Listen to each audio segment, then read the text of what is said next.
South Sudan, Africa's golden nugget. Unity, respect, and good governance. It's the Motivator here. I know you're here to experience another inspirational podcast, and welcome to you. Welcome. Can you help us out? We need to secure 100,000 new subscribers to the channel. Have you subscribed? Have you shared copies of links to this video with your friends, your network, the wider community? Help us to secure 100,000 new subscribers to our YouTube channel. In 2 minutes, we'll go to the interview with the people of South Sudan. But until then, enjoy a few images. Let's support peace in South Sudan. Unity, respect, and good governance.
Join me on this unforgettable journey to South Sudan, a country often overlooked but packed with hidden gems and untold stories. From the majestic Nile River to the vibrant streets of Juba, get ready to discover the beauty, culture, and history of this African nation.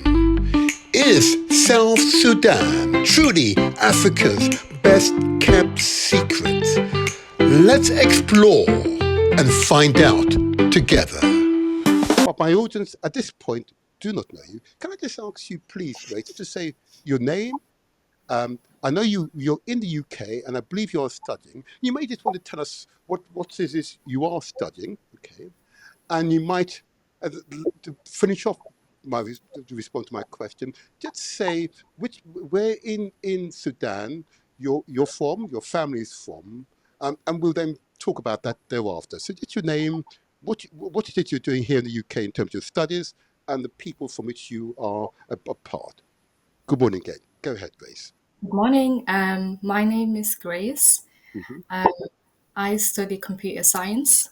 Ooh, the future. Yes. Yeah. Continue. Originally from South Sudan. Not just a place, it's a story, a heartbeat, to be honest, and a legacy. And also a land of resilience, strength. Yes. I believe in that. Originally as well, my tribe is from Acholi tribe. I'm a Acholi tribe. And today I want to take you into the beauty of who we are, basically. Ooh, I'm definitely going to return to you in a moment. I definitely want to delve into this. I definitely want to delve into it. Thank you, Grace. Such eloquence, such eloquence. Now, because of this young man, okay, there you are. If, I assumed it was at an age much younger than he actually declared early on. I was somewhat shocked by it, but anyway, there you go, there you go. But it's the genes, I'm told. It is the genes. Okay, You're too kind, demotivator. there you You're go. much too Right? kind. Can Well, I I'll take that ask as you a just, compliment. yeah, same question to you, just your name, what's your profession, your studies, and the people from which you come from in South Sudan. Go ahead. Well, I'm South Sudanese Mm-hmm, as Grace. Also, pleased to meet you, Grace. mm-hmm, Of origin. Specifically, well, I live in London. mm-hmm. Currently, I work as a housing officer managing rent for a housing association. Okay. I am from the Western Equatorian region of South Sudan, so by tribe, Zande. Indeed. And the yeah, we are part of the mosaic of cultures and peoples Yes. of the great nation, Wonderful. and each bring our own flavor in a way. Um, so that's in a Wonderful. nutshell. If there's anything more, just let me know. Yes. No, that's wonderful. And I'm going to come back to you both on your tribal heritage. But if I may, Grace, let's go to you for a moment. You haven't said your other names, but tell me, what does your other names mean? What's the meaning of your other names? 'Cause we've got Grace, we acknowledge your other names. Tell us your other names and their meaning. Grace. I would say I've got two names actually. Aha. Um, my first name actually Tumalu, and the second name is Kiden. I know Kiden's meaning actually is basically a firstborn daughter, because I am a Ooh, first. Yeah, okay.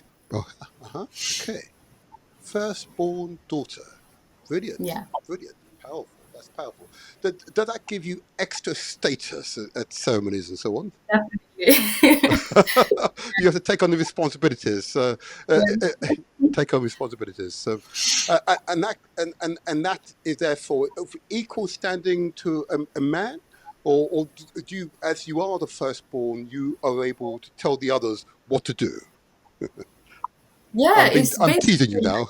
But go on. Yeah, it's okay. like, yeah, yeah, Yes. it's Okay. Good. basically like, it's just a firstborn daughter, hmm representing the household. It can be like hmm as a second mother to her siblings. Yeah. Thank you. Thank you. Thank you. Well, indeed. Your names, of course. Just give us an insight to the meaning of your names.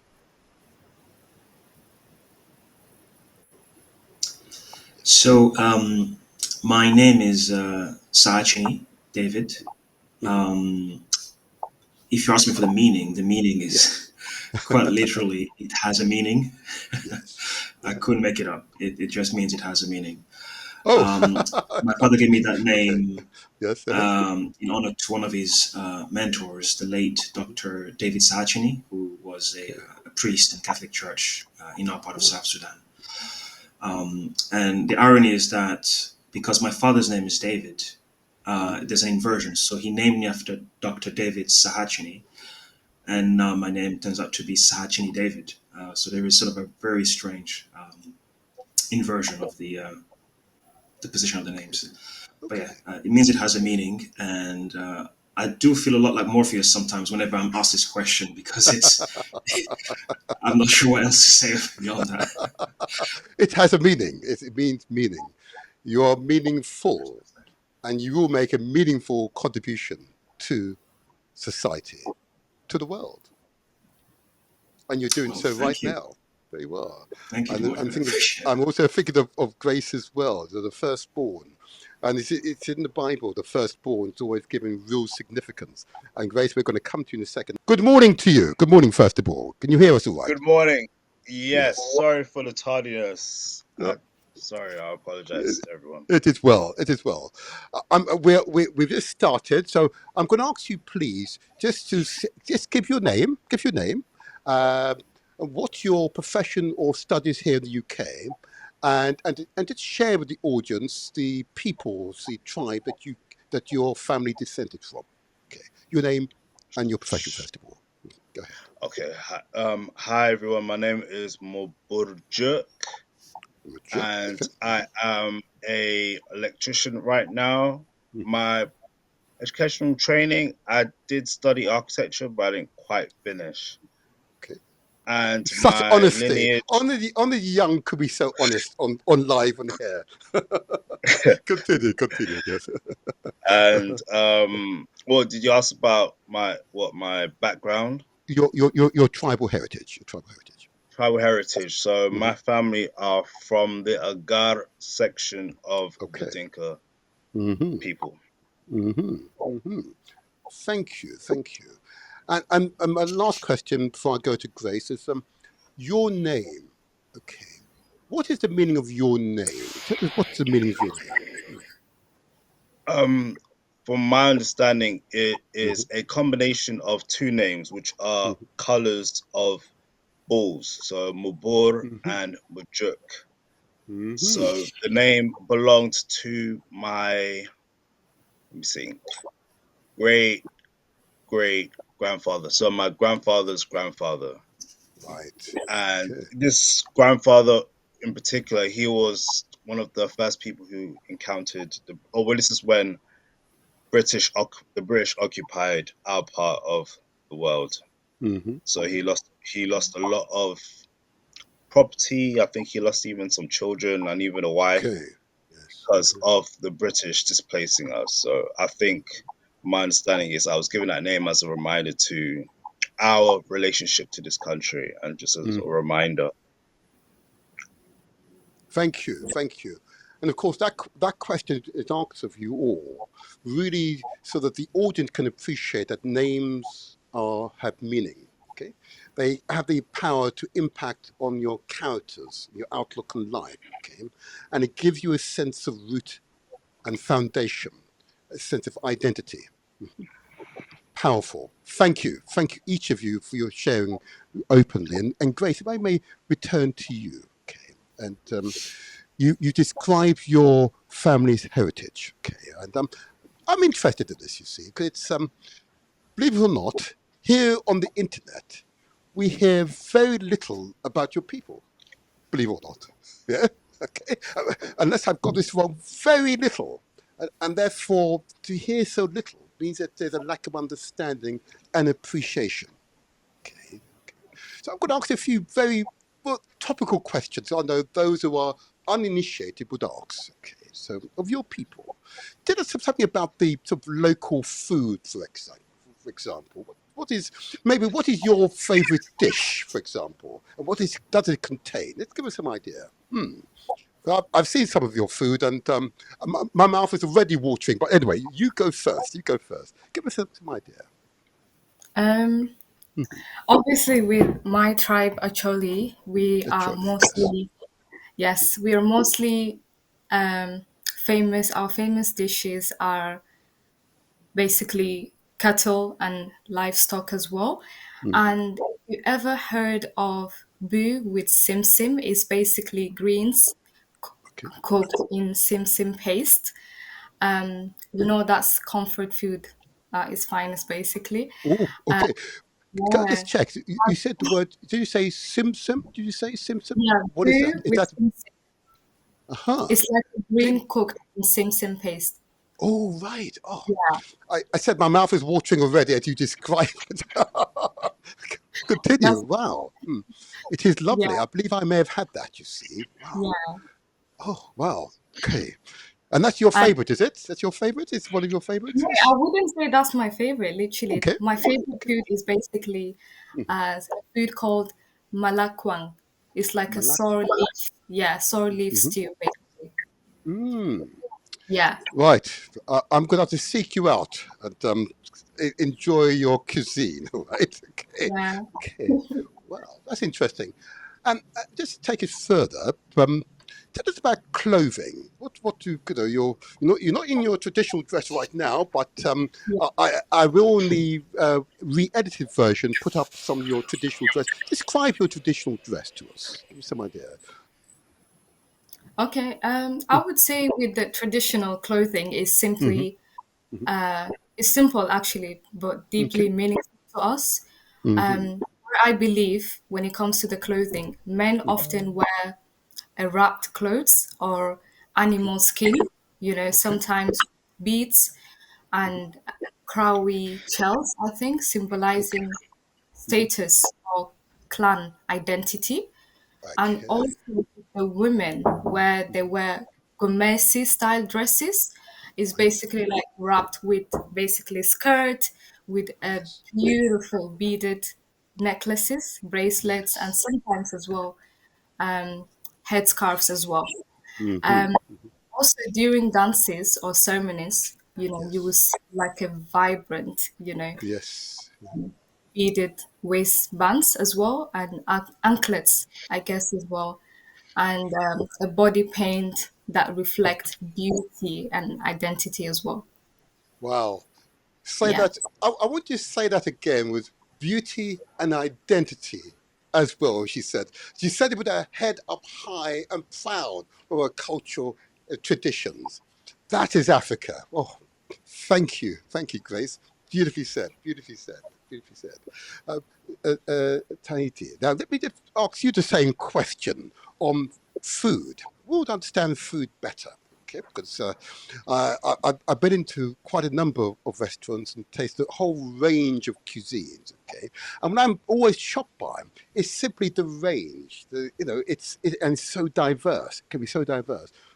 Tell us about your cuisine, Jaydeep. Just give us some idea of the cuisine that you and what it contains. You might tell us which is your favourite, which is your preferred. Go ahead. So the Azande Hmm. archetypical dish is what we call gajia. Can't you? You Okay. just cannot escape it. As Grace said, it's Yeah. our version of comfort food. Okay. It's made from boiled cassava leaves Okay. with peanut butter Oh. and a range of spices depending on where you are. Some add tomato sauce, some don't. And then it's accompanied with meat. So it could be chicken, it could be Mm. beef, Mm-hmm. fish, or dry fish, depending on again where you are and preferences. Yes. And it's usually eaten with bakinde. So this is the Zande equivalent of fufu or asida, Ah. Okay. Yes. Uh-huh. which is ours is made from millet. Yeah, so it has a sort of a very brown, almost gingerish texture to it. Mm-hmm. So that's typical. If a Zande home is unable to prepare that, Mm-hmm. I think you might have to really question if they're truly Oh. from that community. It's that serious. Uh-huh. When I Yes. Uh-huh. went to Yambio, which is the state capital of Western Equatoria, where most Azande live, alongside with other communities. Yes. The one thing that sort of kept ringing was Gaja everywhere, and it's beautiful. Mm. In terms of my personal favorite, there is a dish which we call Pokuto Chion, which Say means that again fish for bread. us. Say slowly for us. Pokuto Go ahead. Yeah. Pokuto Chion. So Gotcha. Pokuto Chion means Yes. fish bread. It's Aha. Okay. it's again based with it's a dish that takes fish, small fishes. It could be Mm-hmm. dry, it could be fresh. Mm-hmm. They're grounded, they're mixed with peanut butter and other spices, wrapped in banana leaves, and then boiled. Okay. And the first time I tasted it was unreal because I was coming back from a state function and we had no lights at the time in Yambio. So it was quite dark. And Okay. somehow my uncle who was driving knew exactly where to go, even though it was completely dark. And we Yes. stopped at a place and we were hosted by a relative who prepared that for us. And I'll never forget it.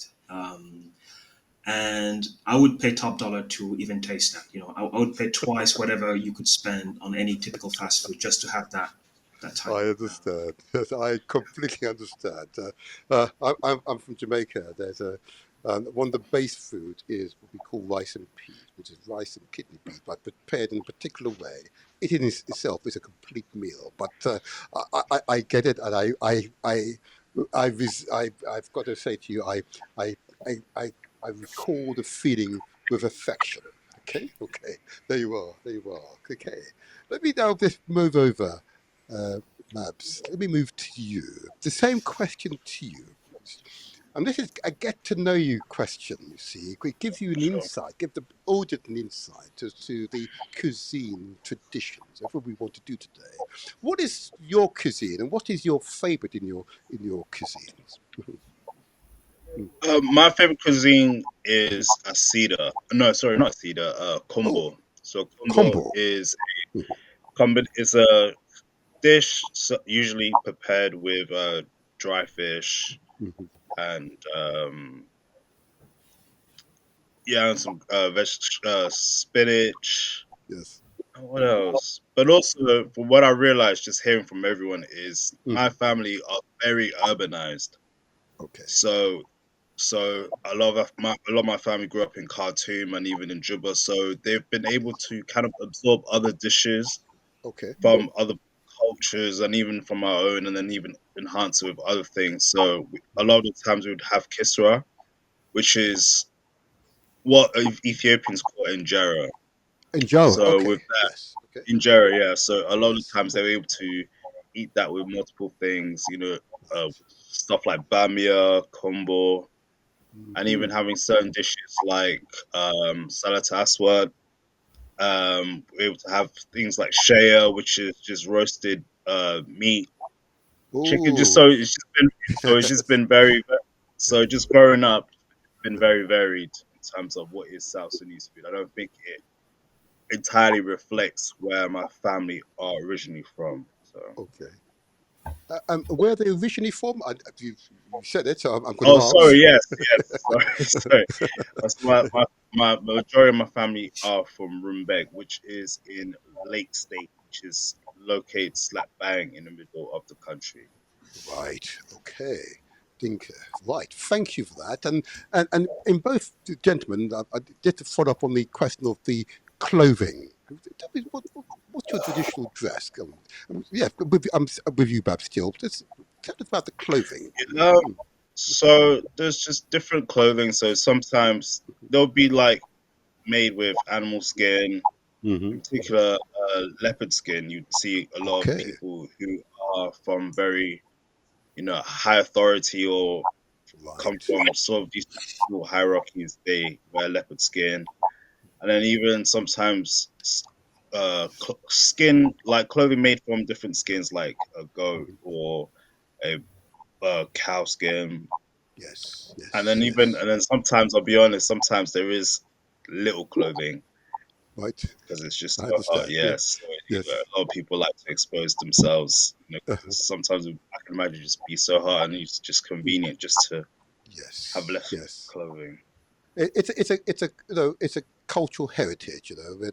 We've got we've got taboos here in Europe, and particularly here in Britain, about such things. But I'd like to be in a place where you're less restricted and free. Yep, Yeah. absolutely. Well said, and thank you for that. And it may go to you, Steve. Just a bit about the clothing. 'Cause it does. I see lots of commonality here. You see, lots of commonality. Tell us about your clothing, too. Tell us about the clothing. In terms of the clothing, again, Hmm. the most typical Hmm. Zande cloth is bagaji, which Thank you. is made from. I'll say that again, bagaji. Thank you. So it is a cloth, traditional cloth made from bark, from tree bark. So Oh, it has a very amber ginger looking tone naturally. You could found it dyed sometimes, black or white mostly. There's usually no hues. hmm, Um, the the other people that I know in the region that have a very similar ones to ours are the Buganda people in Uganda. yes. So, as you may or may not know, the Azande historically have had a kingdom, and so have the Bugandas, and we share some of those commonalities with them. So, yeah, it's the one that is so the color ginger or amber. I'm not exactly sure how to Okay. even refer Okay. to it. Some sort of ginger, rusty color is the predominant color that you'll find on traditional occasions. So, especially since the restoration of the kingdom in 2022, 2022. Yes, it's that's everywhere right. now. So, and one thing I forgot to mention regarding the food is so Zanderland or the western part of Western Equatoria specifically, so around Ezo, because of its particular topography, is one of the only few places, as far as I know, where wine has been grown historically. Oh, Because South Sudan is still a tropical climate, and of course, grapes yes. cannot typically grow in those. So we've had what we call budakakwe, which is the wine made the alcohol derived from grapes, so wine. Um, and it's much more difficult now because the knowledge has gone, and only very few people and elders very far sort of know that it's not commercialized, it's not viable. There's no incentive to sort of produce in large quantities. And together with Bangara, so the Zande beer, Hmm. is typically what we would have gaja with, the food that I mentioned earlier. I have done some research on this, and in your case, it goes back a few thousand years, because of course the French and others would claim to be the wine expert, but actually, wine was being produced in Africa long before it was taught to people here in Eurasia, and it's interesting. I've got a podcast in 2 or 3 months' time. Will focus on the origins of wine, okay, the African origin of wine. And I've got some powerful presenters, and this will be truly an inspirational experience. And your experiences, as you share with us today, is really providing useful insights. And I know that travelers and others who are unsure or see South Sudan as being a place of mystery, you are you are lifting the veil with us today, okay, with these common items which we all recognize. The food and the clothing is important. Can I just ask you, each of you, and I don't want you to get into real depth, just give me an idea of your religious affiliation. Okay, so if I go to you, Grace, I recognize, of course, Christendom and Islam, but give us some idea of your religious affiliations. Is the land primarily Islamic, Christian, or traditional African belief system? Grace, if I start with you first. Okay, based on my research Hmm. and even asking my relatives, my grandparents, Hmm. before Christ, before Christianity was exposed to South Sudan, Yes. traditionally, I believe the people of Acholi believed in a supreme creator God called Hmm. Lubana or Jok, you know, and it's basically where we saw God in nature, in the spirits of our ancestors, basically, and Hmm. in the wisdom of our elders. But today, as we believe, many Acholi people practice Christianity, especially Catholic and Yes. Anglican, due to the missionary influence during colonizations. Yes. But even in church, we carry our traditional respect for the spiritual world. And also, like, I believe we never forget our roots. We blend modern faith with ancestral reverence. Um, Absolutely. Yes. because to us, faith is not just religion, it's a way of life as well. Yes. Yeah. Well said. Well said. And you'll be surprised that many of your cousins in the Caribbean and the Americas continue as such. Well said. Well said. Wow. Powerful. Powerful. Well said. Well said. I'm impressed by you. If I go to you, Babs, just tell us about religious affiliation. Are you primarily Christian, Muslim, or traditional African belief systems? My family are Christian. Mm-hmm. Our family's very strictly Christian. I think it kind Right. of Okay. aligned with our identity because in Sudan, the idea was for you to be a Muslim and ideally of Arab descent, for you to be really qualified as Sudanese. So for my family, it was kind of a way for us to solidify ourselves as South Sudanese, as people who are indigenously from this land, but also Right. that we have a separate faith. So it kind of kind of solidified our identity as Mm-hmm. being different people from those who are in power. Hmm. So my family are still Christian, but me personally myself, I'm kind of not a Christian. I mean, I do respect it.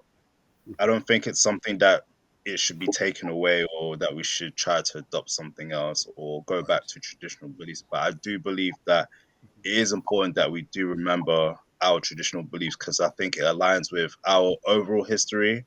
And Yes. also, I believe that because the what anthropologists call animism. So, from my understanding of it, is the religion taught us our relationship to to the rest of nature and also to the world. Yes. So that's kind of something I kind of incorporate into my understanding or into my spirituality, because I believe that our ancestors were here for so long. So I would believe that they would have some sort of grasp on reality and spirituality, and it's just not something that should be thrown away or discarded or to believed as something that is primitive.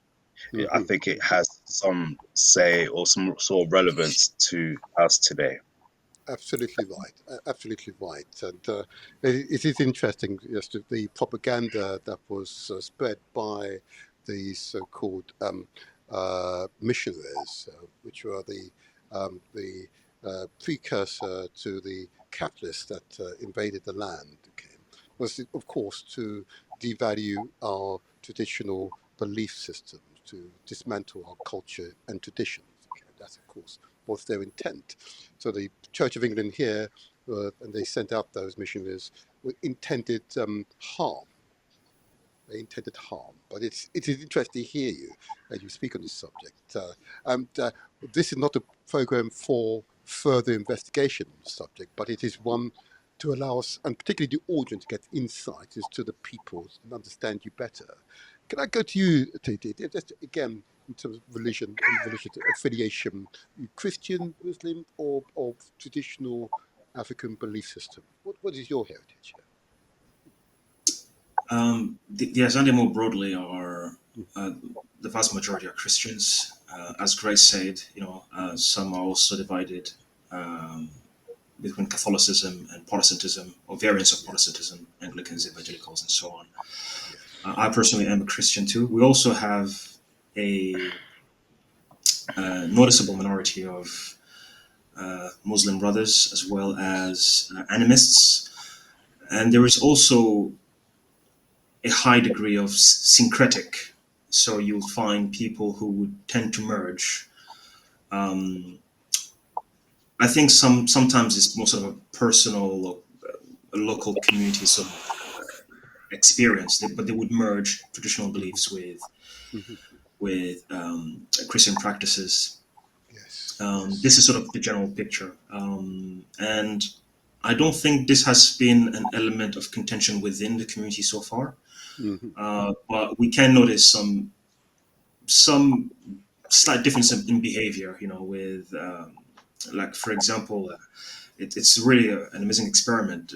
In South Sudan, Zandeland is divided along a river called Ringasi. In one part, you have a mostly Catholic majority, and in the eastern part, you'd have a mostly Protestant one. And we can see uh, some merits and shortfalls to each in terms of how they view things like structure, hierarchy, and things like that, which would come with any worldview, I think. But overall, everyone celebrates Christmas, Easter, and there is an invisible um, contention that translates into political division or anything like that because of that. And maybe just ask all of you this one, and you may, as you peruse the my YouTube channel, you see that I did a series of podcasts on Ethiopia and the Ethiopian Bible and its significance. Okay. Uh, of course, the Ethiopian Bible, you could argue, has remained intact for thousands of years. Okay, whereas the New International or St James are Bibles and Catholic Bibles are a document which have been re-edited in order to suit the times and control the people in particular ways. So, any of you have a connection with the Ethiopian Christendom, the oldest uh, Christendom in the world? Do any of you have any connection? Yes or no? Just a quick yes or no. Just interested to hear. No, no. It's No. interesting. And in terms of In proximity, terms of what a most connection yes, from a yes, clerical sense, you mean, or from a yes, personal? clerical sense. Yes, yes. Not really. No, I don't. Hmm. I'm not aware of any churches in South Sudan. I mean, you'll enlighten me, Hmm. Grace and Mobojok, but I don't think there is any Okay. clear Grace? connection with Yes, yes, the yes. clergy in Ethiopia. Fascinating. I find it fascinating, and the proximity is so close. Uh, but the in-depth research I've conducted it implies that Ethiopian Christendom is the one that should really dominate the continent. Currently, it is still being held to the Protestants and Catholics at the moment, as in Rome, here in Europe, in other words. Um, it may be a path that, as the continent evolves and stands on its own 2 feet, that evolution will take place as well. We'll wait and see, but it is for me. It is notable. It is notable, and it's interesting. But the commonality amongst you all is remarkable. We're not getting into the politics today, mind you, but the commonality amongst you all is remarkable. One would imagine South Sudan to be a place of great peace. But as I said, we will not get into that right now. But I do want to ask you about the country. I do want to ask you about the country. So, as you know, in thinking about South Sudan, I'm interested in the views of young people like yourself. Um, what is your vision? Let's start with Grace, because she's the firstborn. Okay, she has that title. Okay, um, what would be your vision for South Sudan? What's your vision for your country? Hmm. It's a few words. Let's get. What's your vision for That's a good question. Thank you, Martin. it? Um, I believe when I think of South Sudan in general, um, I don't just see a country, I just Hmm. see people. Hmm. I see culture, pride, you know, beauty and strength, you know. Oh, please. Sorry, Grace, for interrupting. I want you to say those words again. Cultural pride. Say again. What did you say? Just say again. Mhm. I said culture, pride, beauty, and strength. Wonderful. Yeah. For one so young, powerful, powerful words. Keep going. Keep going. Come on. Yeah, to be honest, I see like the youngest, nation on earth still trying to find its way. And I see a future so bright, it could light up the entire continent, to be honest. This is my vision for South Sudan. I see a Thank you. nation healed, Yes. to be honest. Thank you. No, no, that's beautifully said. Your few words, you've said a great deal. Said a great deal. And let's hope there are a few elders watching you, Grace. Huh? Let's hope they're watching you. Oh my gosh, yeah. Those few words. It's a powerful vision, and one I can join with you easily. Um, thank you. Let me ask you the same question. Your vision for South Sudan.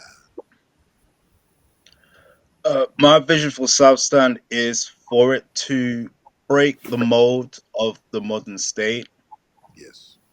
and for it to kind of adapt to the realities on the ground and not as a kind of copy paste Indeed. sort of thing where we you Yes. know we're doing this because other people are doing it. I think Hmm. it's we need to kind of address our immediate issues, our things that we could exploit immediately, Yes. and try to develop solutions that will benefit us directly as a people, not just culturally, historically, and also just kind of also look back on where we've come and kind of realize that, to appreciate the lineage of Mm. people and also the lineage of resistance that our people have have gone through. And I just kind of feel like we need to, especially incorporate everything, incorporate, the diaspora, the youth, Yes, and yes. realize that we all have contributing things to the progression of the nation, and not just, a select few of people or a select few who have certain affiliations with certain groups. Mhm. Well said. Well said. Absolutely right. Absolutely right. Again, I just hope the elders are watching this. The voice of I the didn't young. say elders. I want them to hear your voices. We want them to hear your voices. That vision. Who can argue with you? Grace, who could argue with you? You go to from Tini. Let me Yeah, hear your vision for South Sudan. I think what Mabojok and Grace said is so foundational. First, with Grace saying, emphasizing culture and pride, because we have, and it really connects with what Mabojok as well said, the lineage and feeling finally free and human, pride and dignity that Mm, everybody else enjoys and that we should have as a minimum. What I would add is peace and accessibility, in the sense that, first of all, we cannot have development without peace. And so it's so foundational. If we just have that, everything else can fall into place on its own. South Sudanese people are extremely smart and resilient, as Grace said. mhm. And no there is no limit to what they can achieve if they have the minimum of peace. Accessibility, I would say, because we want our people to experience each other, Yes, and we want the yes, world to experience us and our land. The yes. same way that you might book some annual leave to go to Mombasa for a couple of weeks. We would love for people to say that I'm going to Wow for a week. I'm going to Mhm, Malakal and enjoy a river canal tourism or something, and hearing it from people from different parts of the world. And I think from there, the for lack of a better term, the mystery of nation mhm. building, creative, expansion can occur. This would really be amazing. The artists, the music, the food. Um, yeah, being able to, let's say, for example, walk from Nimule to Wow, or from Yei to Malakal, free of any concerns, of any concerns with safety or Yes. sickness, and stop at every village and enjoy the local food and keep walking and maybe hopefully freeload, in a good sense, with various tribes. That would be Yes, amazing. yes, it would be amazing. It's amazing. I want to develop this question. So you've given us a vision, and essentially it's peace, harmony, respect for others. Okay, and through that, growth is possible. Now, each of you are experiencing Britain, and in Britain, technological advancement as a society. Okay. In 10 years' time, and I mean this from an economic and technological point of view. Okay, let's go to you, Grace, first of all. What would be your vision for South Sudan? Because look, considering the technology that we have here and so on, what would you like to see transplanted from Britain into Sudan from a technological point of view? And how might it impact upon your communities and our society? Grace. Right, okay. Um, when it comes to the UK, obviously there are systems and principles, that has been implemented for the country to go and follow what the laws says. Mm-hmm. And this is something that I believe if we do implement in our country, a set of rules, that we can follow, there could be less, of stress and pressure Yes. upon the citizen as well. And also, I believe as well, the kind of idea I see as well, also like most people do ask me, oh, Grace, where are you from? And let's say, for example, I say I'm from Liverpool because this is where I was born and that's it. They don't go deeper into where you Yes. originally from and this and that. Yes. I can Yes. say I'm from Liverpool and that's it.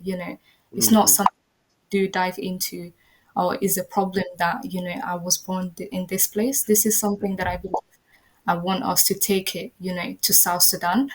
And in terms of in tech, I see how the schools are improved when it comes to the technology, Yes. and how Also. when it comes to the modern, you know, technology that they've used with the computers that are being provided in schools, and the labs and the science labs that I believe young people want to study science, people who Hmm. want to doctors, and even engineers. They're being provided with tools that can help them to get there. This is Yes. something that I believe if we provided, to our young people back home, it can really give a really good impact into our country. And also, I do believe as well with our hospitals, Yes. hospitals here in the UK. I'm not saying it's the best, I would say, but I would say it's something that, let's say with the NHS, if you're struggling not making a payment, let's say, you do have like a less percentage as well, even with the medicine, trying to provide um, hospital for our people, and Hmm. also tools and the resources, and also like how providing doctors, good doctors that can let the patient be happy as well. Yes. Yes. Yeah, there is a lot, Wonderful. There's a you know. lot there. There's a lot in there, and you're spot on, of course. And that's what I wanted for the people to hear from you. Yep, you said it perfectly well. It is, and it is possible. It is possible. It's within your grasp. I'm going to come back to you soon, Ray, because there's a bit more you've said that just triggered me. But Bam, so I did want to go to you for a moment. The same question to you. What So, can you is repeat the question, I please? will repeat the question. I will repeat the question. In 10 years' time, what would you like to see is happened in your country? Grace has talked about the improvement in the education system, utilizing technology, improvement to health systems, yeah? Improving general governance, ensuring that you can have access to good public services. What physical change, what actual changes would you like to see in South Sudan? I think I would like to see the change in mobility of the country, people able to get Ah, around safely, okay. peacefully, because obviously there's always this, not, I'm just going to say a lack of a better word, problem with people able to move around. And I think a Mm-hmm. lot of the times in a lot of developing countries, Hmm. people get very stuck in urbanized areas or in Yes. capital cities. And the problem is that people are not able to access certain things or certain services in other parts of the country. So what I would like to see is a lot of these places being having easy access, but also having some sort of development. Because I believe, Mm-hmm. like we what was mentioned earlier, the majority of the country is youth, and the youth are very hungry to participate in the Yes. economy, to participate Yes. in education. So I kind of believe that once that is available, electricity, road development, Mm-hmm. if these things are available, and also because things are very remote nowadays, to have access to different certifications, different degrees, that a lot of that we are all available, that we all have availability to. Yes. But also I believe that back people are very hungry for these things and are very hungry for knowledge. So that would be Yes. one of the things I would like to see, people to have access to these things with very, very little, with a lot of ease. Yes. Thank you. Thank you. That's very clear, and it's perfectly reasonable arcs of the elders, who I hope will listen. Okay. Okay. We'll go to you for Tini. Your 10 years' time, what changes would you like to see, physical change that occurs in the country, both in both the governance, technology, public services? What change would you like to see? Well, two things that Mhm. have rung deep with me Okay. since my time working as a town planner in South Sudan, and that I Mm. think are, well, still need to be resolved and properly planned and implemented is Number one, a road system that Aha. connects, the major cities. It doesn't have to be an extensive one, but two or three major highways that connect the larger parts of the country, and then make it easier to then maybe have the smaller road or feeder road challenges, easier to address. So again, whether it's from Nimule to Wau or from Ye to Malakal, Yes. two or three axes that an efficient highway, I believe that it can be done. Despite some of the challenges, I do think that the resources are there, and we can Yes. actually have that done in 10 years. It's so foundational for everything else, especially considering the benefits that would come from that, because it allows the integration of all those communities. People are able to export their goods, see their families, access healthcare. It's so foundational. Yes. And in 10 years, we really hope that this can be achieved as a matter of prime necessity. And the second would be institutions, both physical and social, that allow us to resolve and prevent problems of the kind that we're experiencing now, or we have been experiencing for the last 10, 12 years or so, where we can not only, again, from a serious basis, discuss politics and things like that, but also creatively, bring engineers together, doctors, lawyers, artists, symposiums of sorts, conferences, in London here, one thing that I love to do is, go to conferences, exhibitions, and it's amazing how it brings people in, stimulates growth, ideas. Yes. A doctor might see an engineer and, oh, I could implement that in my practice, so that could actually resolve that problem. A filmmaker might meet a painter and say, okay, maybe I could use that here. And I think South Sudan having those in 10 years, that would be amazing, because it will then actually allow further stimulation to the next stage of development. And we have amazing artists, singers, computer scientists, electricians, engineers, public servants, and friends that could also be of great utility in that endeavor. I completely agree with you. And um, I read a report some years ago now uh, that if you look at the various ethnicities across the world, okay, Africa possesses amongst people who are the least intelligent, but possesses naturally people with the highest IQ. It is quite remarkable. If you look at per 100,000, you compare Africa to the rest of the world, people with the highest IQ exist in Africa. In other words, intelligent quotient. In other words, you have it all. You have it all. It's a question of application. The intelligence is there. Real, raw intelligence, natural intelligence, yeah, is there amongst those who, in some cases, have not been exposed to a school. But when you test their intelligent IQ, and you test the IQ of peoples in similar positions across the world, Africa is heads and shoulders above the rest.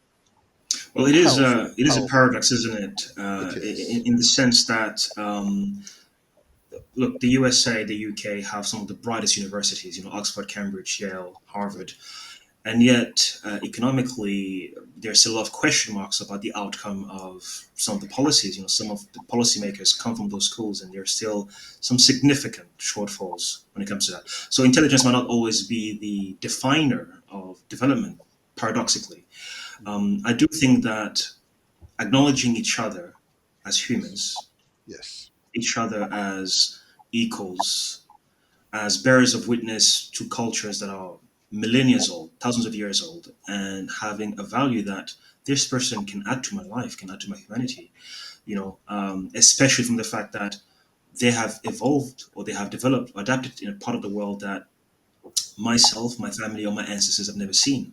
Hmm. So a Agar Dinka, or an Acholi, or a Nuer, or a Balanda would have perceptions of the world, as well as a Chinese, a Mongolian, a Brazilian, that are completely absent to my experience. And adding that actually makes a whole difference. And we've seen how the world grows like that. Gunpowder came from China. China is no longer the leader in that, although that could change. Um, but it tells you everything about how the world has moved. It's about Yes. interaction, intercourse, and integration of all of that. So intelligence, not always the predominant, even though it's critical, Mhm. but acknowledging each other's humanity, I think, is more financial. Well said. Values, values. And I have to say, audience, I didn't prompt him when he said this. We are a single species, a single race, if you like. Okay, we may have there are many ethnicities, but they are simply regional cultures. But actually, we are a single people. He said, a single people. Wow, wow. Anyway, I may pursue that at another time. This is well said, well said, well said. And if I may, uh, across the continent of Africa, is there an example of a country or peoples that you in South Sudan you believe should emulate? Okay, now I'm thinking of people such as what's happening in Burkina Faso, for example, in Ethiopia, Rwanda. Are there countries you believe uh, really are good examples, maybe exemplars of what you wish to aspire to? Let's start with Grace. Let's start with you, Grace. Tell me, is there a country or peoples that you believe South Sudan should emulate, aspire to? Is there? Grace, to you. Okay, yeah, I do see, because based on my research and as well people that I've been with, you know, Mhm. majority of them is Rwanda actually, Okay, and right. we Yeah. speak, of Rwanda. Mhm. We do not just see a country, speak Okay. of a country, speak of a miracle, that happened that people never thought it could happen. A nation that rose like from the ashes, of one of the darkest, Mhm. tragedies in modern history, you know. Yes. And as we believe as well, like after the genocide, Rwanda was left broken, Mhm. millions, economy was destroyed, no trust among people, and but Rwanda made a choice, we will not be defined by our past, Mhm. we're defined by our purpose, Futures. Yes. So today is like Rwanda is one of the cleanest, safest and fastest developing country in Africa, I believe. Um, that transformation wasn't just a luck, it was intentional, and it was basically people who are full of ambition and want peace Yes. and want unity, you know.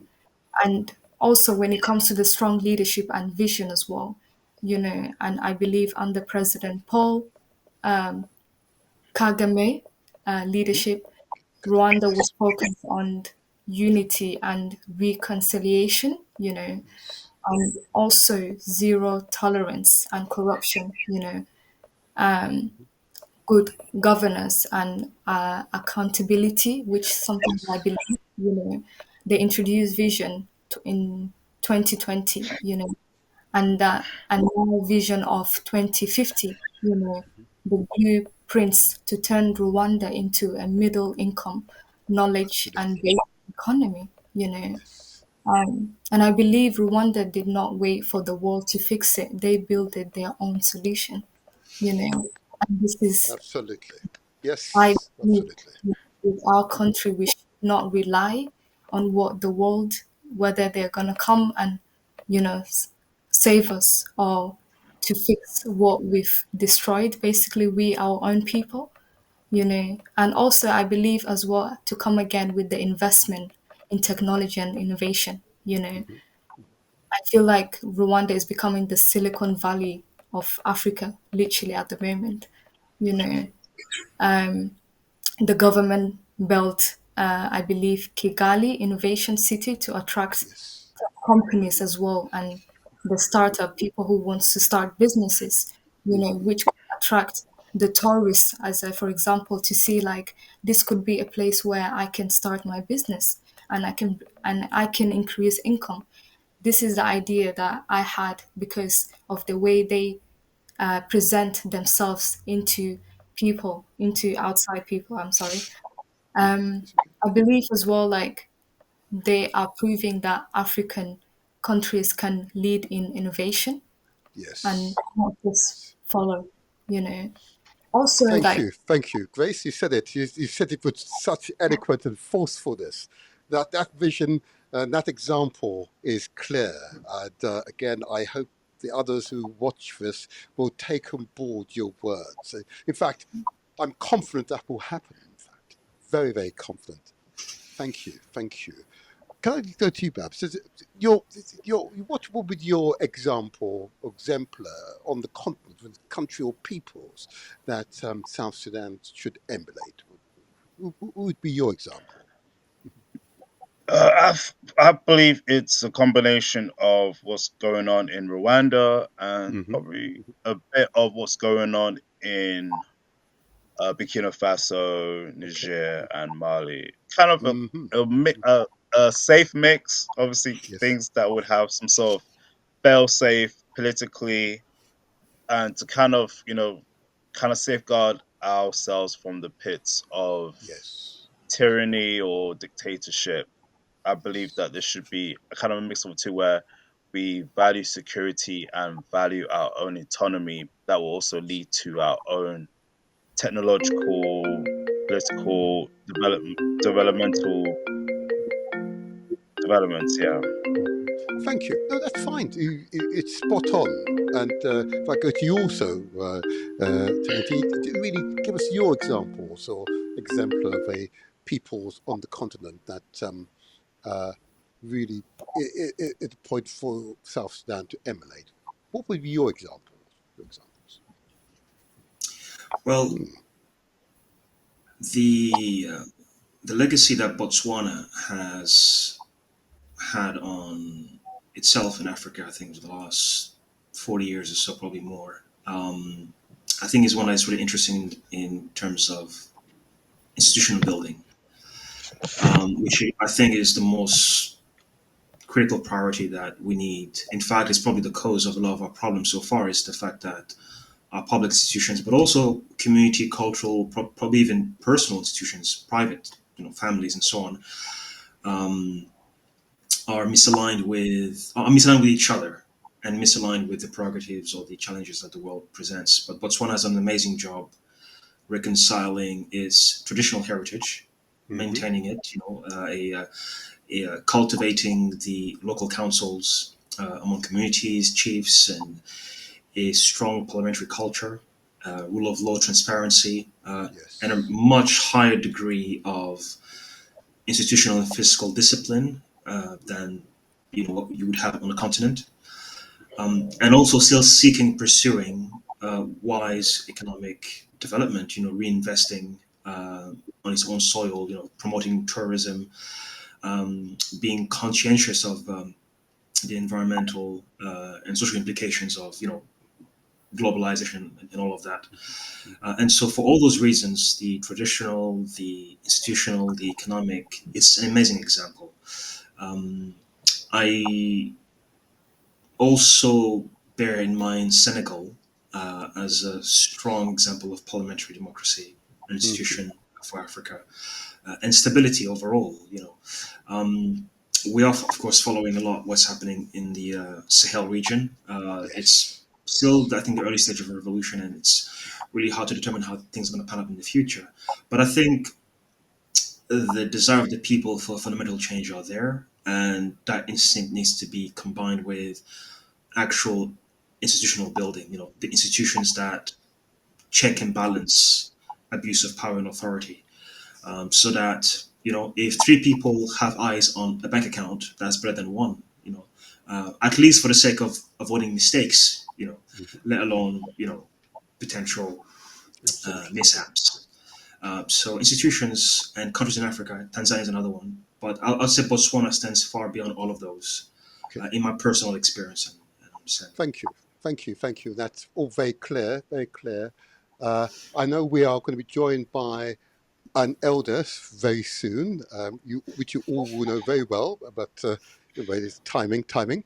My last question to you all, and I'm going to come to you last, Grace, okay, this time. Okay, I'll go back. I'm going to go to Babs first of all. Okay. If you were the president of South, of South Sudan, what, in a few words, would be the message to the people? Ooh. Hmm. I You honestly smile. don't know. I don't know. But I you don't know know. you're a family man, aren't you? You're a family man. Yes, you're a family man. Yes. Do you have a Sure. family? Yes. Therefore, Oh, like my you own you you, immediate you, family? you No, I don't. yeah, no, you don't know, but you're a part of family, and you've got their Oh, interest okay, at heart. yes, Yep. And therefore, sure. think of your family and extend that across the nation. And if you were the president, what is it you'd want? What would your key message be to the people? Hmm. There you are. If you contextualize it that way. Okay. Mhm. Uh, um, hard times pass. Okay. Continue. Good Hard things time and bad pass. things. Good things and bad things. You know, they don't last forever. There's hope for the future. There's Yep. hope for the future, basically. There you go. Yes. There you go. And that's the message. It's a powerful message for all Africans. There is hope for the future. You see, he got there. It's natural for him. Yeah, I got that. Hope for the future. Praise be. Praise be. Let me go to you now, to the other young man we have here. Okay. I'm going to take we could take the woman, we'll take the future mother last because, we ultimately will have to give reverence to our women and to the future mothers. But let me go to the other young man here, Titi. What would you, if you were Some would president of say South Sudan some would now? say that the person who Yes. speaks last has hold the most authority. So by definition, Grace would be the most authoritative person on this question by going last. But I'll I'll answer as succinctly as I can. Okay. We are our institutions, right? So we should not make a difference between a ministry, a department, parliament, the presidency, or Hmm. any other state organ. The republic, Mhm. a republic, commonwealth, a nation is our everyday interactions first and foremost. Every bit of our actions, myself with Maburjok or Grace or yourself, the nature, equality, justice, as well as corruption and division, it starts with our everyday interactions, and it's Yes. only the critical mass that translates into policy, into programs, into actual governmental decisions that then take the country into a better or ill course of action. And so I'd say we are institutions and we have to cultivate institutionalism and encourage it everywhere we can. So when we fail to, for example, cherish unity among us every day, we are Hmm. seeding the seed of division that could cause ethnic division on a larger scale later. So if we're not interacting, for example, Zande and Nuer, for example, or Fojulu and Lotuko, if that interaction is not happening, you are, nature hates a void. And if love is not filling that void, then by definition, hate is going to fill it. Even if it's by the sheer opportunity it presents for people who would capture power or wealth because of that lack of clarity. And so we are institutions. We have to cultivate it. And it starts, a governor, president, an MP is the sum of all of its constituents. The very meaning of being a constituency is that we are composed of, we are constituting a whole, That's right? right. So if we are, let's say, 14 million South Sudanese, then if I'm one of them, I'm 1/14 millionth of the nation. And I should have a share of that. I have both a right and a duty, a responsibility. And the ideas, we have to dare share them. And it also takes a degree of internal critique, Yes. um, which I would definitely encourage before issuing any advice or any directive to always, leverage that within ourselves, our experiences, and balance it with short we are Well said. institutions. Well said. Thank you. Thank you for that. And I hear you. I hear you. And later on, just for the benefit of the audience, my special guest who's having some difficulty getting in his overview on this interview will be in the what you currently see as the white gap, but it will be filled in the re-edited version of this show. But Grace, if I may go to you now, if you were president of South Sudan now, what would be your message to the people? Because after all, Grace and your name is embedded in your name. You are the firstborn. So forgive me, gentlemen, you are the firstborn. And we usually give firstborn the pride of place. You now have pride of place, Madam President. Right, I'll try to make it short. To more people, I speak from the heart, to be honest. I'll tell them that we've been through pain and we've been through struggle, but we are not broken, basically. We are strong, we are Yes. resilient, and Yes. we are full of potential. And this is our time to rise.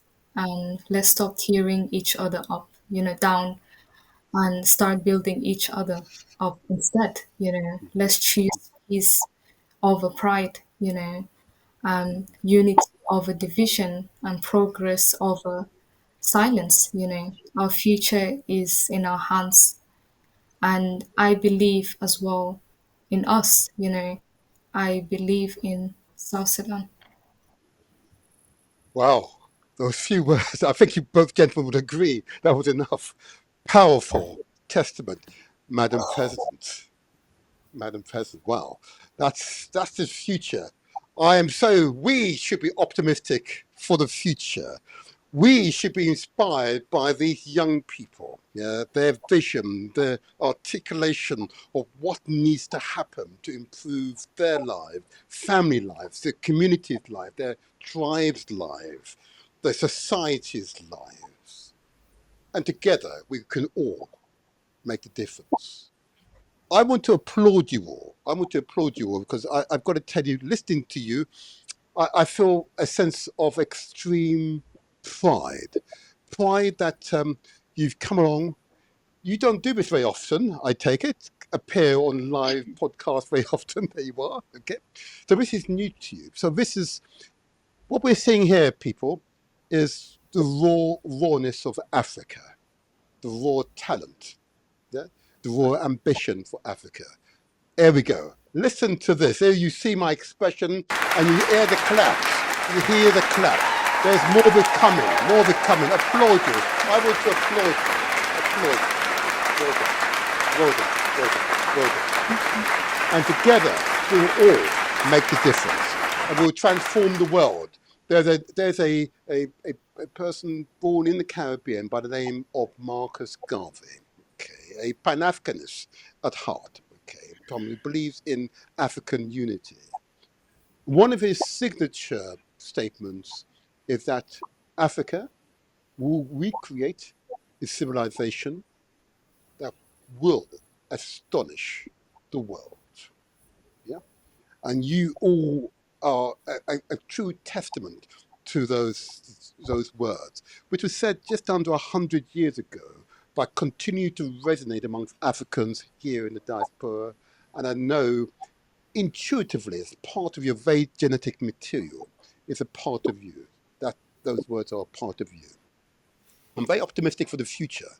As I said, unfortunately, our other guest couldn't get him, but he will be given the opportunity to provide a commentary as part of the re-edited version of this video.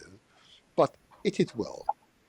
Just hearing from you, if I was in any doubt about the future of Africa, after listening to you three, I have no doubt that the future is bright. I say to you all, live long and prosper, and live close to your ambitions for yourself, your families, and of course, our peoples. Note the word our peoples, okay? Because we're more than just our tribal or ethnic part. We are part of a much wider, more complex, and truly empowering family.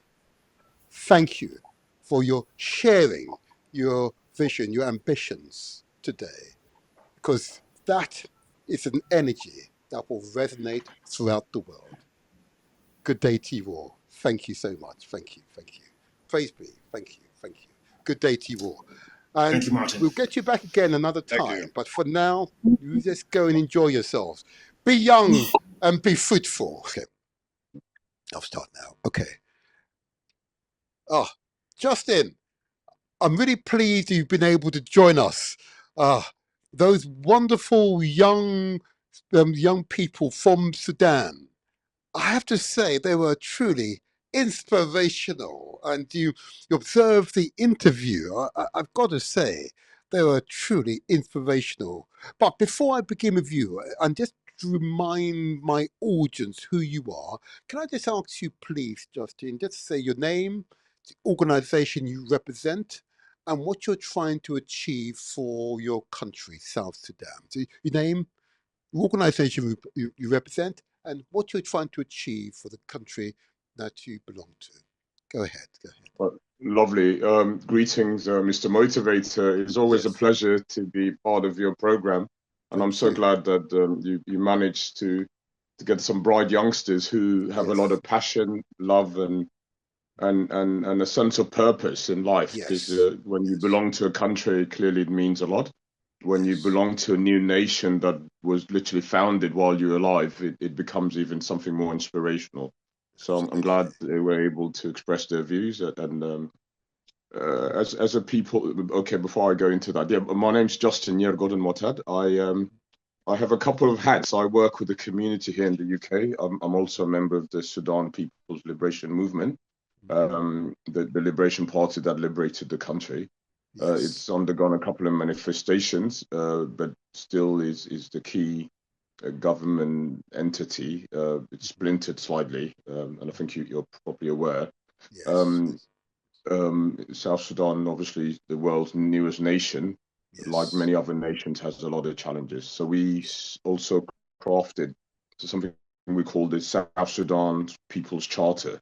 Okay. It's a think tank. It's registered now as a think tank. Its motivation really is to take a check or some kind of we want to evaluate where are we, where did we come from, and where do we want to go.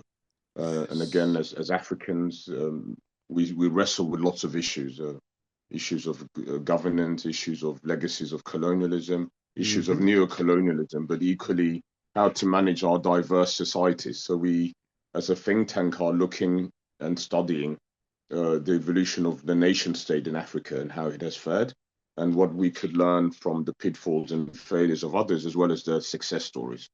We Absolutely. are in the process of putting together a people's charter, which we hope sometime this year should be ready. But we're equally out there to influence policies, Mm-hmm. to engage all the stakeholders, and have a different outlook to the typical realities of our perceived failed states and the challenges that they normally face. Yeah. Thank you. That's very clear. And I hope once the treaty constitution is put together, that you'll come back again and outline it for us. We want to understand and give you support wherever we can. Thank, Okay, thank just so you you're very much. clear. Pleasure, Thank you very pleasure, much. pleasure, pleasure. But struck by these wonderful young people of Sudan. Okay, and one of the Of South qualities they Sudan, of South South. Sudan, you. I'll get that right. Of the wonderful young people of I'm one South of Sudan. the I'm one of the campaigners for a name change. Ah, I think okay. you can't have two countries that are one becomes South Sudan, the new Mm, nation, and the old stays Sudan. So okay. there's constant overlap, and we are Yes. in a way, overshadowed by the Sudan. As you clearly know, there was a rift in the Yes. Sudan, and many Yes. cannot separate the two. So clearly, there may be a need to look for an intrinsic name at Uh-huh. some stage, and to give our people a sense of purpose to go their own way as a. I thank you for that, and it might be that maybe in my next podcast we could invite people Motivator. I from. lost you. Oh, okay. Oh, I'm still here, very much here. Can you Yeah, hear okay, us? okay. That's Yeah, I better. can hear That's you. better. Great. Uh, Yeah.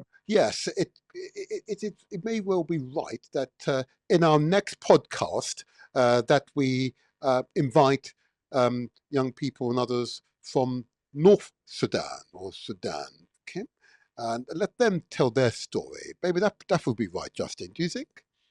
That's fine. The very name itself is an Mhm. Arabic term for Beled al-Sud. Beled Oh, al-Sud means the land of the blacks. So Sudan ah, actually means the land okay. of the blacks. But clearly identity and warped identities, or the denial of the true African identity has been the stumbling block in the Sudan, because you have a hybrid Absolutely. community that perceives Yes. themselves to be more Arab than African. Uh, uh-huh. Okay. And we might pursue that in our next podcast when we have people from the north, as it were, and let them speak for themselves. Let's not go pursue that right now, but I want to stick Mm. to what what we've just observed from the young people of South Sudan. Okay. Um, what I'm struck by is their optimism for the country. Please, Justin, tell us, what is the source of that optimism, do you believe? Because they were so eloquent, so determined, so compassionate. What is the source of that optimism, do you believe? It's a very good question. Mm-hmm. I think it hinges on the people themselves. Okay. We as a people are clearly very resilient. We're very determined. We're actually a microcosm of Africa. We have all the Yes. language groups of Africa in the South Sudan. Uh-huh. Sudan as a whole was said to be Nilotic Sudan because the majority of the people are of Nilotic stock, Yes. Yes. a subset of Nilo-Saharan languages in the communities there. So, for Mm-hmm. instance, we have biological borders with Kenya, Uganda, Tanzania, even though they're not directly our neighbors, but there are Nilotics there. There are Right. Nilotics also in DRC Yes. and Congo as well. So Mm-hmm. literally, with these biological borders, you have Nilotics within the South Sudan. You Mm-hmm. also have Central Sudanic communities that you'll find in Central African Republic. You'll find in Right. DRC. You'll find in Uganda, who are Right. also cousins and Okay. related to our communities. So the microcosm of we as a people, obviously, we found ourselves locked into a nation that wanted to present itself, that was colonized and ruled in a way that favored a certain entity, the minority of the Sudan, the Mm-hmm. people of Arab origin, who Yes. literally took over from the Brits and prior to that, the Turks. Right. So a country was created that was presented as mono-religious, mono-ethnic, monocultural, Yes. and all those were in the shape or in the form and the persona of Arabs. Mm-hmm. So that history led to us resisting. And Right. the irony is this: the Sudan is 73 to 75% African. And if Yes. we're to look at the blood check, everybody's African, but there are, Yes. the minority that perceive themselves to be more Arab, Right. um, and to be in denial of who they are, as I mentioned earlier. Yes. So Yes. when we broke away as the conscious element, I think that the resistance, probably as I mentioned, Mm-hmm. I think some time back to you, Yes. could probably be historical because our cause and political awakening started in the 40s. Mm-hmm. It continued to the early 70s. A peace agreement was signed that lasted only 10 years and was abrogated by the North Sudanese elite, who imposed Sharia laws on the country, Oh, who again good. wanted to Good. impose Arabization and Islamization on everybody. We Right. then again took up arms in 83 and Right. resisted until we got our country in Yes. 2005. So Yes. many youth um, would have been consciousized from a very young age and made aware of the struggle. Yes. Many Yes. South Sudanese have been very much affected by the war. There's no community that has not been affected. And I Okay. think what really motivates them is in their lifetime, a nation was born, and a Yes. nation that has struggled for Yes. so many years. So the Yes. euphoria of all of that, although Yes. it has now been dented by Right. political rivalry and identity as well as elite politics, that they're Yes. still very optimistic because again, if you live in a country or you belong to a country where 70% of the population is under 30, Indeed, I think there's a yes, need to be optimistic. There's a need to be absolutely. hopeful and know that you're a change maker. You're part of that history in the making. Thank you. That's very clear. It's and quite logical as you describe it. Uh, Again, referring to the young people here, I asked a very challenging question, which I laugh even as I'm about to announce it to you. I asked the question, uh, if you were president of the country today, what would be your message to the people? And the consistent retort from each of the young people is unity, respect, good governance, and technological advancement. Take advantage of all the technology advancement you're experiencing here in Britain, in other words. Okay. That was an interesting response. What would be your commentary on what they described? And how would you answer such a question if you were president of South Sudan today? What would your message be to the people? Is an interesting question. Hopefully, you don't want us in. You don't want us to all be arrested. The aspiring president. Well, well, no, what would be your message with the people? I think that's innocuous enough that you're expressing ambition for the country. There you are. Yeah, it's just it's. I think I don't know if I told you once. There's a time Somalians were trying to find a new leader, and 70 people nominated themselves. Oh, gosh. Um, I in see. South Sudan, it'd be worse Oh, if everybody right. was asked. Okay. Okay. You know, Good. they So say what in would you, Israel, everybody is a potential president because they all have the answers.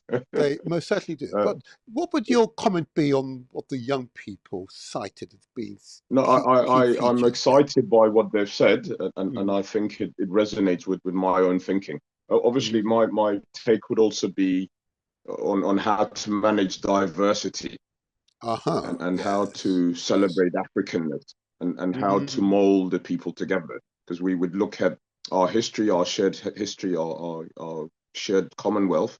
Yes. And it reminds me of a quote by I know sometimes we have issues with West what the West has done or Mm, colonialism or the histories of the world and how yes. dominant elements have distorted it. But human knowledge is I think is there for everybody, Yes. and it's to be shared. A French philosopher by the name of Renan, by name of Ernest Renan, once said regarding a nation. Okay. He said a nation has a soul, a spiritual principle. One is in the past, the other is hmm in the present. Yes. One is in the possession of a rich legacy of memories. The hmm other is in the desire to live together and to value the common heritage. hmm In my humble opinion, this sums up what we would expect of any leader or any aspiring president or anybody, any elites that who am I? I am a part of a process hmm of a nation that has labored away, that has struggled, that deserves opportunities. Yes. And if we're endowed with riches, we're endowed with memories, we're endowed Yes. with common struggles and the purpose to make an imprint on and improve the condition of those citizens. So Yes. as those youth have said, unity is paramount, respect is paramount, technological advance is paramount, good governance is paramount. But all of this are just theories if you don't really understand the soul of the people, the Absolutely. purpose of Yes. the people, Yes. and what it is that it. If we think of the land and its relation to people, if we think of history and its relation to people, as Dr. Hendrik Clark, Paul Hendrik Clark, John Yes. Hendrik Clark John once said Hancock. that Yes. the relationship between a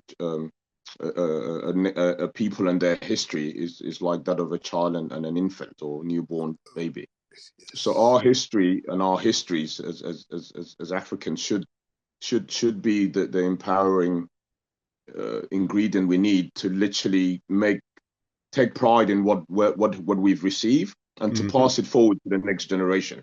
And the only way Yes. we could do that is to fully embrace the people, We need TLC from our leaders. We need every penny to be counted, every life to be saved, every child to be nurtured and to be built. And you could only do that through embracing the diversity that is all of us. We would like to celebrate all the 64 communities and learn from all of Africa's challenges and difficulties. Yes. And really a cornerstone is to anchor our own very nation on our values, our shared values. To every community, there's something they can offer to that nation. There's something they've done to be South Sudanese and to raise the flag. They put a brick to build that nation, and it matters to all of us. Beautifully said. In other words, our youngsters, young people's key words: unity, which you're referring to; respect is what you're referring to; good governance is what you're referring to; and the last element, of course, is technological advancement. So they can take advantage of the modern and technological world. But unity, respect, good governance are those key foundations, what you're saying. Well said, well said, well said. I have to ask you, of course, the preparation for this show has been extensive, okay? I've got to ask you about the current situation. You've inferred in your opening statement about the current situation. Just give a quick summary. What is the current situation? Has it stalled? Just give us some idea what's happening, because well, anyway, I need to hear from you first of all. What is the current situation? It's complex. I know. Just give us some idea. If we're to go with what the youth have said, okay, I can just quickly tell you what it is. We've been since 2008. Okay, South Sudan became independent in 2011. Yes. 2 years into the peace process, there was a power struggle within the liberation movement I mentioned to you earlier, SPLM, Sudan People's Liberation Movement. That struggle took on an ethnic take, and so basically the country ended up fighting from 2013 to 2015. A peace effort was made, then it fell apart again. Then it was pursued again, and finally, after five to 6 years, there was an agreement called the Revitalized Peace Agreement. So basically, the peace agreement that came about is a bit of a mouthful, but it's called RS here. So it means hold on, let me just give you the proper name. Please, yes. What is the proper name? So basically, that peace process is what has kept the country together, kept the elites together. And it's been shaky because its implementation has been very difficult. And again, we've learned and picked up. Most of Africa has a problem. One party systems always dominate and always becomes an issue. And I think multi-democratic sense of inclinations tend to be resisted, particularly when you have a new nation with a lot of challenges. And so what has been happening, basically, a peace agreement came, it was signed by almost, they call it 85% of all the political landscape signed and are part of it. There's a few holdout groups, but the bulk of everybody signed up to that peace process. Now, as I said, with it comes a lot of challenges, because we don't want to go the Sudan way, but we don't have a permanent constitution. Sudan, for all the years we were there, never managed to have a permanent constitution. And so with it, obviously, we are avoiding a similar scenario where we can have a permanent constitution. A constitution that we've adopted was while during the transitional period was then amended and has been working, but it gives the president quite a lot of powers that many people have an issue with. So it's called the Revitalized Agreement for the Resolution of Conflict in South Sudan. Okay. Yeah. Okay. So the revitalized agreement for the resolution of conflict in South Sudan is a very complex agreement and was resisted by the incumbent government. Okay. Eventually, they allowed it, but it brought in a president and 4 vice presidents. So basically, obviously, the president feels or felt that his powers were sort of um, Right. watered down or weakened. Okay. So what's the It prospects? also Give us some idea of the prospects for the current situation. What do you think are the prospects at the moment for no peace, the whole issue reconciliation? that Mm, mm, yeah, I hear you. No, the mm. agreement has been extended 3 times. Okay. The Right. third being recently. So every time it's extended, it's like extended for 2 years. Right. Many have said that the political elites are fearing elections. Okay. Some have argued also if we go to elections, there's a possibility that this would sort of accelerate another conflict. All right. So Okay. the Okay. various extensions has meant the government of national unity stays, but Right. then security measures like the security reforms have not been fully implemented. Right. There are still a number of commander in chiefs because a lot of our liberation movements have military wings, unfortunately, Right. because of the Okay. conflict. And so Yes. there's not Yes. a national army. There was an attempt to create a national army and Right. to bring everybody together. That is being you could say is being resisted, but you could also say it's complex. Okay. The country has an embargo, an arms embargo, because of the war and Right. all these Right. things. So there's a UN Okay. embargo Okay. for against the purchasing of arms, but still there are arms in the country. But this is one of the reasons why some argue that they haven't implemented the security Okay. measures. There's a possibility of a constitution, but even that has been an issue. But what's worse, the war created, I mean, severely damaged the economy. So the economy is really struggling. I understand Uh, that. Yes. so, Understand. in addition to the economical challenges and the political instability, Right. there's less fighting, but there's a lot of militarization. There's a Okay. proliferation of arms all over the place. We still Okay. have holdout groups that sometimes, fight the government. Okay. So But because of I want to. What I want to do though, just go, the details are fine. But what, mm, in your opinion, what are the prospects for this year? What do you think is possible to achieve this year? well, because why I took a long view is because I'm Okay. trying to tell you Yes. indirectly, that there are Yes. complexities to the agreement, Of and it course. Of seems course. as much as there's a new extension on the 22nd of February, Hmm. there was a new extension. Um, then it seems like the principal parties fell out, and there's been an Ah. attempt to try Ah. and Okay. there's a potential war in the making, basically. But Okay. there are efforts by the African Union, the UN, and everybody to try and keep the peace process going. But in all purpose, I think in fairness, the revitalized peace agreement looks like it has ended because Okay. the All vice right. president, the first Okay. vice president, who's the head of the SPLM in opposition, Mhm. the main principal, this principal partner, he's in prison now. He's under Ah. house arrest. All Many right. of his members are also arrested because Okay. there was a conflict that ensued in one of the areas, and a general was killed. And Okay. obviously, the suspected elements are affiliated to the SPLM-IO. So All this right. has triggered a whole So, avalanche if I may, in of, that of, case, of 'cause, mm, I get that, mm, and I, mm. what can we in the diaspora do to help the peace process?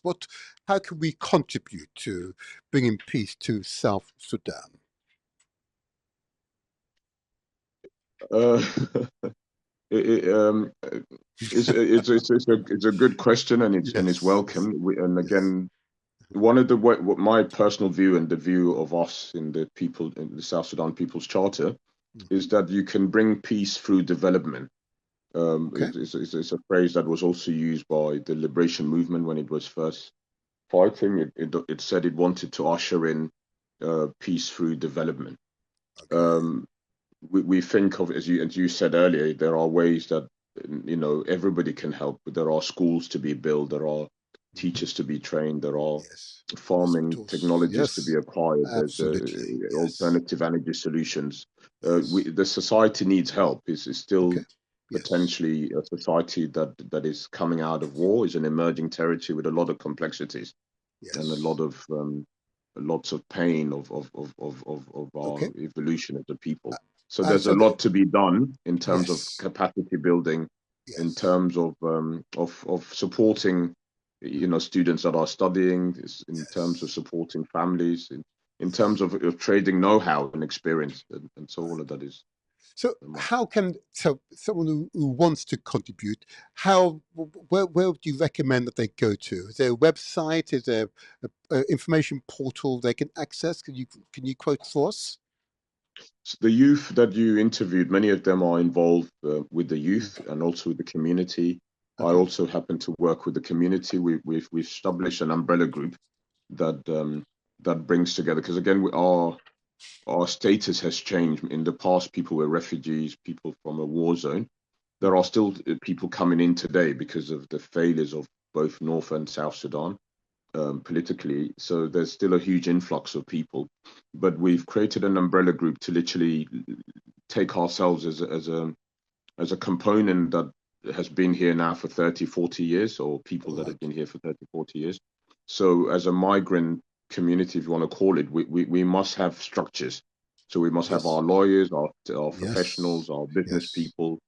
We Yes. must have youth and women, and we want all of these people to do their part, to be part of the development, be Okay. development partners in the country. Okay. And so So once this, how can we become a development partner? Is there give us a structured name? Where can the audience who want to be a part of this change? Where can they if go? you Is there a can come, website address? Yeah. Go ahead. Yeah. yeah, the website address is in the making, but if they contact us, Okay. hopefully next month, the website will be there. We've, again, because of the current political crisis in the country, these things Yes. derail and slow down I even our understand. own Understand. efforts. Okay. Yeah, but Do you have an the email South, address you can share? An email address maybe, or I can they contact you? um, Really, what I'm saying. you just give them my number, or the number of Sahatini, the number of Grace, or the number of Okay. Mabs. I can do that. The four I of can us, do that. we will connect. Yeah, Brilliant. but the Brilliant. idea Yes. basically, if Mhm, the diaspora community mhm. with all our friends are able to contribute to development. So developments are Yes. the things you've said, Yes. schools and technological training. All of that Right. could be done in parallel with the Right. government. So this is Good. what we're Good. hoping Good. to Good. do, Good. Good. Okay. and it can be done because the country is vast, and I mean it has a Yes. very small population, Right. but Okay. very This rich is good. and This is good. uh, Don't worry. What I will do in the edited version of this one, I'll put the relevant numbers or email address on the screen, so it'd be obvious to please, those who yeah. can. And suppose my last question to you now, Bob Justin, and thank you for this overview. Thank you for this overview. I said that it would be really good if we were able to speak to people of from the north. Could you help the motivator show arrange that? We can arrange a podcast with people of the north. Can you assist? Yeah, I can definitely assist. Can you help us out, Uh, d- d- Justin? no, definitely we could do that. As I said, we are two countries, but people with a lot of linkages. So we have lots of friends. A lot of Okay. South Sudanese and a lot of North Sudanese are friends, but we Okay. also Good. share histories and memories of that. But we also have good understanding and concerns for one of the things that the People's Charter looks at. Okay. It's Yes. and what we're advocating. It's really a holistic solution for many of an African nation, because Good. if you look Yes. at all Yes. our countries, Yes. its governance is an issue, as the Yes. youth have said, lack of unity, lack of Mm, respect. So the yes. respect evolves around managing, or creating peace and harmony and a sense of Yes. belonging. We want to share the Yes. space. Yes. So we are what we're advocating. We were meant to have an audience. The African Union appointed a South Sudanese politician, and one of our prominent people to be the repertoire of Okay. the African Union to try and Right. help usher in peace in the Sudan. So Right. we approached them, or we had a discussion with them, and they asked us to be part of the process if possible. So we were meant Brilliant. to present them with our approach to what we think can solve the Sudan problem. But then war, then suddenly it was a massacre. It's fine. Yeah. I said there are commonalities in terms of our conflict, and it stems Right. from the history. The history Right. of the Sudan meant a center was created in the form of the Sudan of Khartoum, and playing mainly the northern areas who dominated the whole country. And literally there was like like London is to the UK. It's very Yes. Yes. affluent, very rich, Yes. and all the other Yes. areas sometimes Or not as. lose out. Yes. But Yes. so Yes. Sudan was constructed in such a way, and unless you readdress governance and equitable governance and economic opportunities, it always means there'll be a dominant element, and the dominant element happens to be from certain specific areas of the Sudan. So Okay. mismanagement of diversity and equitable share of power and resources Mhm. is what led to the Sudan and the various wars that we've Absolutely. seen. And Absolutely. similar things are happening in South Sudan now, Right. where again it's elite politics, elite alliances, and elite Right. I do understand. agendas, really. Yeah. I do understand. So But we presented something to right. that body, to the repertoire and the body that is mediating, but it was interrupted by certain things that happened with the killing of Right. South Sudanese in North Sudan. But Right. and again, lately the political situation has worsened in the Sudan Right. Okay. the I war want in to, South if I may, what I'm really keen is to provide a means by which those of us in diaspora can help to bring peace in South Sudan, and if you say that's through investment, through providing skills transfer. And resources as required, so that this process of establishing the constitution charter for the people is completed, and if you need facilities here in order to meet, then you can call upon the diaspora to help facilitate that for you. And it's Absolutely. that practical contribution to that process which I'm keen.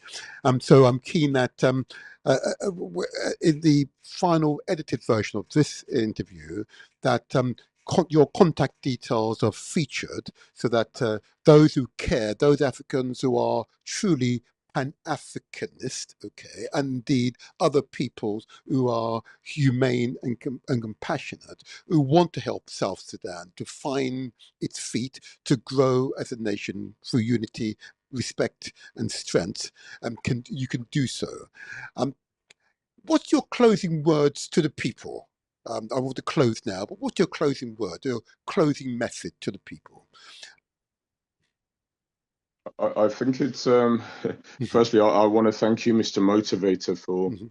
giving the youth a chance to express their views, Okay, to that's talk fine. about their beliefs and aspirations for the country, Mhm. but to also expose and you've promoted the country, because it's a new nation that is hardly known, Yes, and the Sudan yes, as a whole has only been known for war and diseases yes, and yes, hunger.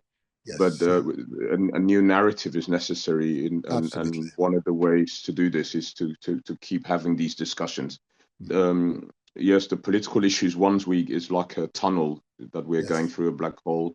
yeah. But we will come out of this, We and will. hopefully, when we come out of this, Yes, we will have a yes, model nation yes, that literally remodels the true possibility of African people coexisting and living yes. together, and working to develop and embracing their futures. So we believe, Perfect, perfect. Mhm. this is an opportunity to highlight the issues, but also to look for ideas. We don't Yes. have all the ideas. If we could be helped with ideas, we Mhm. could be helped with just prayers. We could be helped with Yes, solidarity. There's a lot yes, to be done. Take an interest. yes. Let's work with the South Sudanese community here In Britain. in Britain. Okay, good. And again, we have in a very small time have Mhm. produced a basketball team Credit to okay. our coach. That All is right. world standard. We almost defeated America in a Oh, friendly here. okay. Just by America defeated us by 1 point. Okay. We defeated our second home, Great Britain, um, in friendly matches here. But It's friendly matches. Yes. we're doing well in sports. We're doing well in modeling. Mhm, We have athletes all over the world, mhm, in Australia, mhm. in America, that have our world standard. Yeah. Thank you. Right. Thank you. Yeah. Thank you. Yeah. You are truly a Thank man of the people, and we look forward to your great works now and into the future. Thank you, Mr. Motivator. We appreciate you.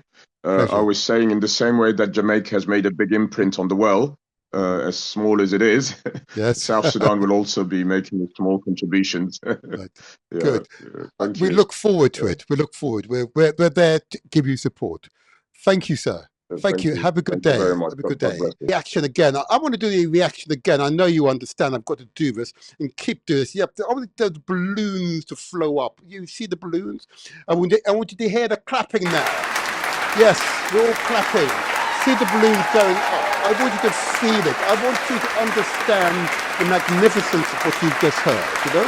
There you go. Yes, there's even more of it coming out of me, more of it. Yes, more of it. More of it, more of it. Yes, more of it. Yes, we've been elevated. Those youngsters have elevated us. We have been elevated. We have been elevated. Powerful testimony. Powerful testimony. The Motivator here. We hope you enjoyed that last video. Don't forget to subscribe, and you can now watch the last two most popular videos on your screen now.